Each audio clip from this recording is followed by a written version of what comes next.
성도 여러분을 축복합니다. 오늘은 그동안 살펴본 은혜 시리즈 마지막 설교의 시간입니다. 은혜의 원리, 우선순위에 대한 말씀을 나누고자 하는데, 이 말씀을 내게 주시는 하나님의 말씀으로 받는 우리 모두가 될 수 있기를 간절히 소망합니다. 위대한 교부였던 아우구스티누스는 이런 말을 남겼었습니다. 나는 알기 위해 믿는다. 다시 한 번 더요. 나는 알기 위해 믿는다. 이 말인즉 믿음이 먼저라는 것입니까? 알미 먼저라는 것입니까? 믿음이 먼저라는 것이지요. 예컨대 우리가 하나님에 대해서 알기를 원한다면 먼저 그분의 존재를 인정하고 믿을 수 있어야 한다는 것입니다. 그래서 히브리서 11장 6절 말씀은 이렇게 선포합니다. 믿음이 없이는 하나님을 기쁘시게 하지 못하나니 하나님께 나아간 자는 반드시 그가 계신 것과 또한 그가 자기를 찾는 자들에게 상 주시는 이심을 믿어야 할지니라. 알미 먼저라고요? 믿음이 먼저라고요? 믿음이 먼저라는 것입니다. 우리는 흔히 착각합니다.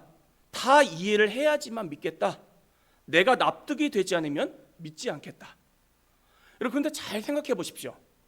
우리가 무언가를 할 때에 다 이해가 되기 때문에만 그것을 행하던가요? 예컨대 기차에 올라탑니다. 기차의 원리를 다 이해하고 우리가 올라탑니까? 아니요. 잘 몰라도 잘 타고 다닙니다. 사람 관계도 마찬가지입니다. 누군가를 100% 이해하기 때문에 만나는 게 아닙니다. 그 사람에 대한 믿음을 가지고 만남을 이어가며 그렇게 해서 상대를 이해하기 시작합니다. 어떤 이들은 믿음이 맹목적이다 생각하기도 하지만 아닙니다. 우리 주변의 모든 관계가 기본적으로 믿음으로부터 시작한다는 것이죠. 물론 전혀 얼토당토 안 하는 것까지도 믿는 것은 잘못된 것이겠죠. 그런데 하나님은 다르십니다. 우리 주변에 하나님의 살아계심을 체험한 수많은 증인들이 있으며 예수 그리스도를 나의 유일한 구원자로 믿는 사람들이 오늘날 이 지구상에 30억 명이 넘습니다. 성경은 어떻습니까?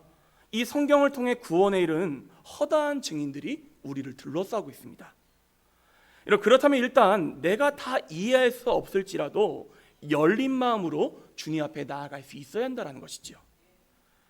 그리고 특히 이 부분이 중요한데, 하나님께서는 우리의 모든 이성, 능력, 자연세계 모든 법칙을 초월해 계신 전능하신 분이십니다. 한마디로 이야기해서 하나님은 영이시라는 것이지요. 함께 따라하고 배워가겠습니다. 하나님은 영이십니다. 그렇게 영이신 하나님을 이해하기 위해서는 단순히 우리의 머리로 자연세계의 법칙만으로는 불가능하다는 것입니다. 따라서 원론적으로 들어가면 믿음이 첫 번째 출발점이 될 수밖에 없다는 것이죠. 함께 따라하고 배워가겠습니다. 결국 믿음이 정답입니다. 오늘 함께 읽은 요한복음 말씀도 우리 가운데 마찬가지의 메시지를 전하고 있습니다. 예수님께서는 무리들에게 주님께서는 생명의 떡이시다. 너희가 구원을 얻기 위해서는 나의 살과 피를 먹고 마셔야 한다라는 말씀을 전하셨습니다. 이 말씀은 예수님의 십자가 사건을 빗대어 하신 말씀입니다. 그리고 예수님께서는 한 걸음 더 나아가셔서 아주 중요한 말씀을 하시는데, 오늘 본문 63절 이하의 말씀인데 제가 읽어드리겠습니다. 살리는 것은 영이니 육은 무익하니라. 내가 너희에게 이른 말은 영이요 생명이라. 그러나 너희 중에 믿지 아니하는 자들이 있느니라. 예수님의 말씀이 어떻다고요? 영이라는 것입니다. 즉 예수님이 행하시는 모든 일과 말씀들은 우리의 이성을 초월해 있는 하나님의 영역이라는 것이죠. 그러니 단순히 머리로만 이 말씀을 다 이해하는 것은 불가능하다는 것입니다. 그렇게 먼저 어떻게 해야 된다고요? 믿어야 합니다. 그러면 깨닫게 된다는 것이죠. 하지만 당시 무리들은 예수님의 이 말씀을 이상하게 여겼고 그래서 주님을 떠나갔습니다. 이유는 단순합니다. 이들은 자기 중심적으로 예수님을 이해하려고 했기 때문입니다. 이제 무리들은 떠나갔고 예수님께서는 남아있는 12 제자를 향해서 물으셨습니다. 너희도 가려느냐? 그러자 베드로가 길이 남을 만한 명고백을 올려드렸지요. 68절과 69절 말씀입니다. 주여, 영생의 말씀이 주께 있사오니 우리가 누구에게로 가오리이까? 우리가 주는 하나님의 거룩하신 자이신 줄을 믿고 알았사옵나이다. 사실 이때 베드로도요, 예수님이 정확히 어떤 분이신지, 앞으로 어떤 일을 행하실 것인지 정확히 알지 못한 상태였습니다. 우리가 알다시피 그는 오순절 성령 강림 사건이 있고 나서야 비로소 깨닫게 되었습니다. 하지만 그럼에도 베드로가 위대한 믿음의 사도로 설 수 있었던 비결이 오늘 말씀 가운데 담겨 있습니다. 우리가 주는 하나님의 거룩하신 자이신 줄을 어떻게 하였다고요? 믿고 알았다라는 것이지요. 이 말씀대로 하면 믿음이 먼저입니까? 아는 것이 먼저입니까? 믿음이 먼저입니다. 아는 게 필요 없다라는 뜻이 아닙니다. 기독교 신앙은요, 아무 이해도 없이 맹목적으로 믿는 신앙이 아닙니다. 믿음도 중요하고 아는 것도 중요합니다. 그런데 중요한 건요, 이 둘 사이에 우선순위가 있다는 것입니다. 믿음이 먼저가 되고 아는 것이 뒤따라와야지, 아는 게 먼저가 되고 믿음이 뒤따라오게 해서는 안 된다는 것입니다. 한번 우리 주변을 살펴보십시오. 성경에 대해서 빠삭합니다. 목사가 어떤 권면을 하기도 전에 이미 무슨 말을 할지 다 알고 있습니다. 그런데 문제는 무엇이냐? 믿지를 않는다는 것이지요. 참 희한하지 않습니까? 우리는 알게 되면 믿을 것이다 생각하는데 실제는 다르다라는 것입니다. 그래서 실제로 신학교 교수까지 되었음에도 직업적으로만 믿음 없이 그 일을 감당하는 경우들도 종종 있다라는 것이지요. 하지만 신앙적인 지식이 부족합니다. 그런데 주님을 향해 마음문을 활짝 엽니다.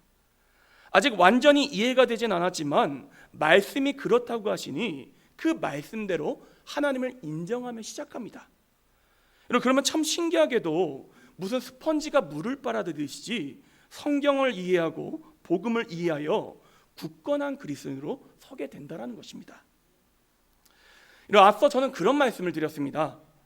무리들이 예수님을 떠나간 이유가 자기 중심적으로 예수님을 이해하려고 했기 때문이라고요. 이들의 태도는 이랬습니다. 나를 한번 만족시켜봐라. 나를 한번 믿도록 만들어봐라. 그러면 내가 믿겠다. 그런데 중요한 건요, 예수님은 이 무리들에게 이미 충분한 이적을 보여주셨습니다. 증거를 보여주셨습니다. 이들 모두는 이미 증거를 본 사람들입니다. 그런데도 이들은 예수님의 말씀 하나가 걸림이 되자 그대로 떠나갔다는 것입니다. 그러니 단순히 증거가 부족해서 믿지 못했던 것이 아닙니다. 오히려 이들의 마음 자세가 근본적으로 잘못되었기에 이런 결과가 나타났다는 것이죠. 정말로 순수한 마음으로 주님에 대해서 알고자 하는 태도까지 잘못되었다는 것은 아닙니다. 이런 알면요, 믿음과 상통하게 되어 있습니다. 그런데 예수님을 시험하려고 드는 태도, 이건 곤란하다는 것이죠. 예배 때 설교를 듣는 것도 마찬가지입니다. 보통 믿음이 성장하는 성도들의 특징이 무엇이냐? 예배 가운데 선포하는 말씀을 일단 내게 주시는 하나님의 말씀으로 바꿔 나아갑니다. 이 말씀이 누구에게 주신 말씀이라고요? 내게 주신 말씀. 다 이해가 되지 않습니다. 그리고 솔직히 목사도 사람이지 않습니까? 지루할 때도 있고 그 사람의 한계가 있을 수도 있습니다. 그런데도 내게 주시는 말씀이라 생각하고 최선을 다해서 씁니다. 그러면 참 신기하지요. 하나님의 말씀이시기 때문에 이 신이라는 그 한계를 뛰어넘어 듣는 성도들에게 놀랍게 역사하신다는 것입니다. 만약에 설교 잘하는 목사를 통해서만 기독교의 역사가 퍼져나갔다? 그러면 지금과 같은 수많은 그리스도인들이 나타날 수가 없습니다. 설교자를 뛰어넘어 하나님의 말씀 자체의 능력이 있기 때문에 오늘날 같이 많은 교회가 세워지게 되었다는 것입니다. 하지만 반대로 이런 경우가 있죠. 이런 말씀을 듣는데 내게 주시는 말씀이라 받지 않습니다. 분명 나를 향해 선포하는 말씀인데 나랑 상관없는 말씀처럼 받습니다. 이 목사가 얼마나 설교 잘하나 보자 평가자로서 예배자리에 앉아 있습니다. 그리고 나를 이해시키고 나를 만족시키면 내가 믿겠다는 태도로 일관합니다. 과연 이런 마음밭에서 말씀이 역사할 수 있겠냐라는 것입니다. 여러분, 씨앗이 문제가 아닙니다. 밭이 문제입니다. 그러니 어떻게 해야겠습니까? 씨를 판단하기 전에 밭부터 갈아엎어야 합니다. 그러면 만약 그 씨가 진짜라면 어떻게 될까요? 싹이 나고 자라나게 되어 있다는 것이죠. 그런데 마음밭은 돌밭인데 씨앗부터 평가하고 있다면 아무런 변화가 일어날 수 없다는 것입니다. 그러니 어떻게 해야겠습니까? 우선순위를 정해야 합니다. 나를 중심으로 예수님을 이해하려고 하면 안 됩니다. 예수님을 중심으로, 그분의 말씀을 중심으로 주님을 이해하려고 해야 된다는 것입니다. 성경에 등장하는 수많은 믿음의 선진들을 보십시오. 이들은 하나같이 하나님께 우선순위를 먼저 두었던 사람들입니다. 베드로요, 그는 갈릴리 호수의 빠삭한 베테랑 어부였습니다. 하지만 그는 자신의 경험을 먼저 앞세우지 않습니다. 그저 예수님 말씀하시니 믿음으로 그물을 내립니다. 그랬더니 어떻게 되었습니까?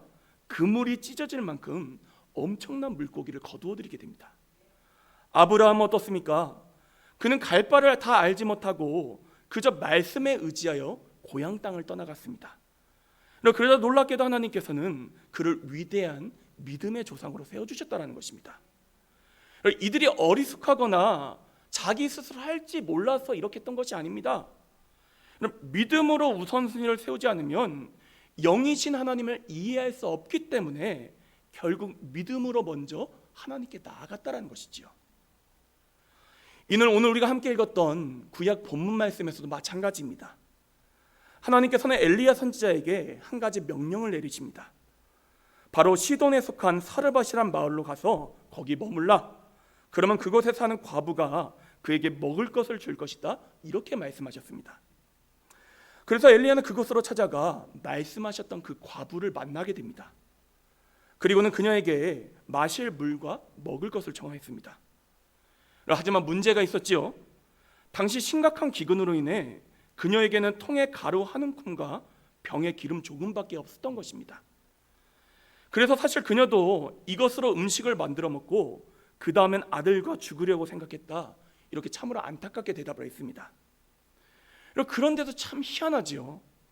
엘리야는 이 모든 상황을 들었음에도 그것으로 자신에게 작은 떡 하나를 만들어 가져오라 명령을 합니다. 만약 그렇게 순종하면 하나님께서 기근이 끝날 때까지 통의 가루와 기름병이 떨어지지 않게 하실 것이다. 약속을 합니다. 아니, 엘리야를 주고 나면 남는 게 없습니다. 그럼에도 먼저 가져오라고 명합니다. 왜냐하면 이 말씀은요, 단순히 엘리야를 잘 섬겨야 한다, 목회자를 섬기면 복을 받는다, 그런 차원의 문제가 아니었기 때문입니다. 오히려 엘리야를 통해 주신 하나님의 말씀을 우선순위로 먼저 두냐 두지 않느냐의 문제였다는 것이지요. 아니, 먼저 채워주시고 가져오라 하시면 얼마나 좋겠습니까? 그런데 아니라고 하십니다. 하나님 말씀에 먼저 믿음으로 순종하라. 그러면 채워주실 것이다 말씀하십니다. 핵심이 뭐였다고요? 하나님의 말씀입니다. 그래서 그 과부는 결단합니다. 하나님의 말씀에 순종했고 그러자 놀라운 기적이 일어났습니다. 주님 약속하신 대로 통의 가루와 병의 기름이 써도 없어지지 않는 놀라운 기적이 일어났다는 것입니다. 그러니 우리가 해야 할 일도 마찬가지라는 것이죠. 우선순위를 세워야 한다는 것입니다. 내 생각, 내 판단을 하나님 말씀보다 먼저 앞세워서는 안 됩니다. 먼저 믿음으로 결단할 수 있어야 합니다. 우리 마음밭을 기경해야 합니다. 그러면 하나님의 말씀은 살아있고 활력이 있어 그 밭에 심기어 30배, 60배, 100배의 결실을 맺게 하신다는 것이죠. 은혜가 작용되는 원리도 마찬가지입니다. 우리 생각엔 먼저 이만큼 부어주시면 내가 믿을 텐데 하고 생각합니다. 그런데 실제로 그러하던가요? 아니요.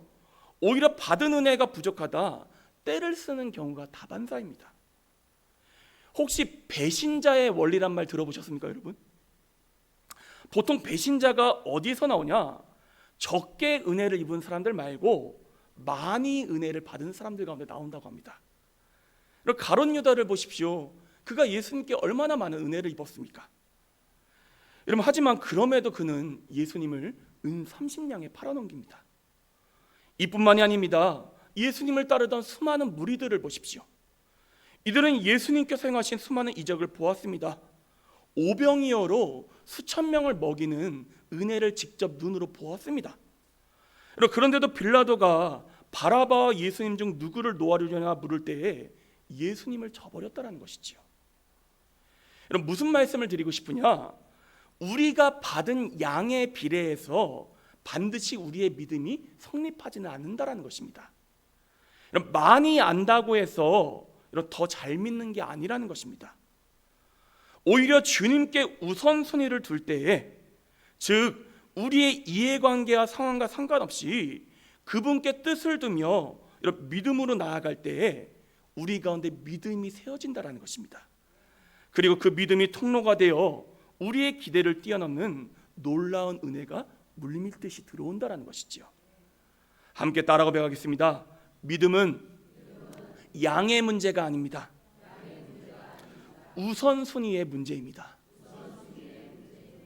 이 말씀이 이해가 되십니까? 믿음은 양의 문제가 아닙니다, 여러분. 많이 가졌다고 해서, 받았다고 해서 더 잘 믿는 게 아니라는 거예요, 여러분. 어떻게 할 때 믿음이 견고히 세워진다고요? 우선순위를 정할 때. 아니, 다 이해가 돼야지만 믿겠다고 하면 그게 진짜 믿음이겠습니까, 여러분? 다 이해가 되지 않아도 믿는 것이 믿음입니다. 다 이해가 되지 않기 때문에 이해하기 위해서 먼저 믿는 게 믿음이라는 것입니다. 예컨대 이렇게 한번 쳐보겠습니다. 어떤 남녀가 맞선을 봅니다. 그런데 여자가 남자에 대해서 꼬치꼬치 캐묻습니다. 무슨 면접 보는 것 같아요. 받는 연봉은 어떻게 되며, 부모님 노후 준비는 어떻게 되며, 건강 상태는 어떠한지, 신혼여행은 어디로 데려가 줄지, 이런 걸 꼼꼼하게 다 따집니다. 또 반대로 남자는 여자의 외모는 어떤지, 그동안 만났던 남자는 몇 명인지, 혼수는 얼마나 했는지 꼼꼼하게 따지고 듭니다.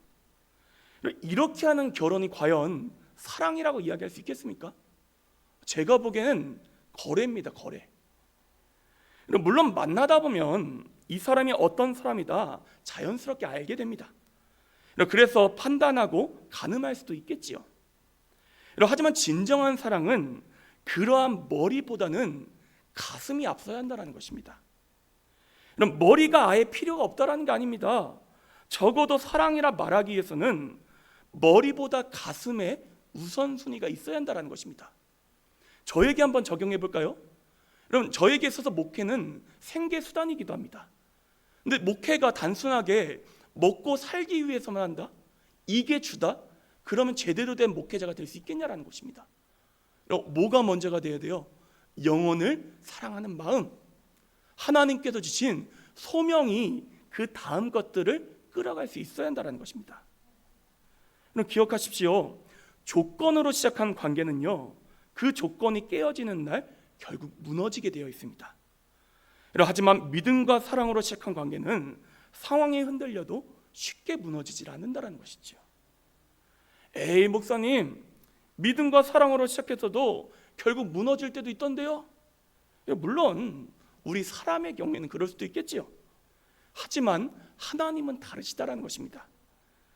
우리가 만약 조건이 아닌 믿음과 사랑으로 하나님께 나아가면 하나님께서는 반드시 그 관계를 지켜주시며 우리가 바라는 그 이상의 것으로 채워주신다라는 것이죠. 왜냐하면 하나님은 우리 인생이 아니라 시건하지 아니하시는 전능하신 하나님이시기 때문입니다. 그렇습니다. 신앙은요, 덧셈 뺄셈이 아닙니다. 관계는 산수가 아닙니다. 예수님께서 우리를 택하여 부르실 때 계산해서 부르신 것이 아닙니다.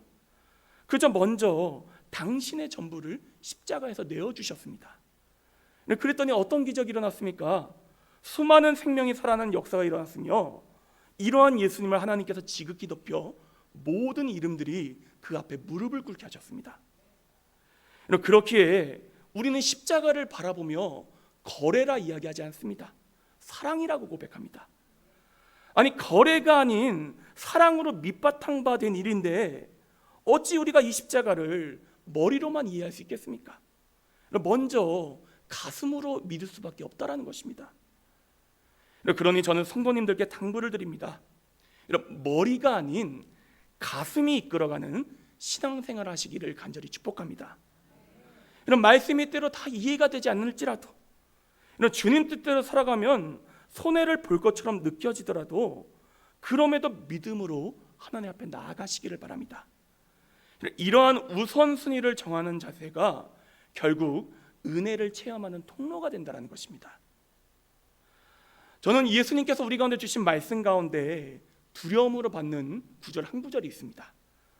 마태복음 10장 32절 33절에서 이렇게 말씀하십니다. 누구든지 사람 앞에서 나를 시인하면 나도 하늘에 계신 내 아버지 앞에서 그를 시인할 것이요, 누구든지 사람 앞에서 나를 부인하면 나도 하늘에 계신 내 아버지 앞에서 그를 부인하리라. 이 말씀을 오늘 나눈 말씀에 적용해서 의역해 보자면 이렇게 표현해 볼 수 있습니다. 우리가 하나님 앞에서 계산하면 하나님도 우리를 계산하여 따지신다. 그러나 우리가 하나님께 먼저 믿음으로 나아가면 하나님께서도 믿음의 원리로 우리를 품어주신다. 그러므로 사랑하는 형제자매 여러분, 오늘 주시는 말씀을 내게 주시는 말씀으로 받으시고 내 생각, 내 판단을 내려놓고 먼저 주님을 신뢰하며 나아가는 저와 여러분 모두가 될 수 있기를 간절히 축복합니다. 우선순위를 정하셔야 합니다. 그래야 제대로 은혜를 누리게 됩니다. 믿음이 없이는 하나님을 기쁘시게 하지 못하나니 하나님께 나아간 자는 반드시 그가 계신 것과 또한 그가 자기를 찾는 자들에게 뭘 주시는 분이심을 믿어야 한다고요? 상 주시는 이심을 믿어야 할지니라. 이 말씀의 원리를 꼭 기억하시며 올 한 해 여러분 우선순위를 정하여 큰 은혜를 체험하는 우리 모두가 될 수 있기를 간절히 축복합니다. 우리 마지막으로 옆에 있는 분들에게 이렇게 고백하겠습니다. 우선순위를 정합시다. 우선순위를 정합시다. 누가 먼저라고요? 주님. 여러분 무엇이 먼저라고요? 하나님의 말씀. 꼭 기억하시기를 바랍니다. 함께 기도하겠습니다.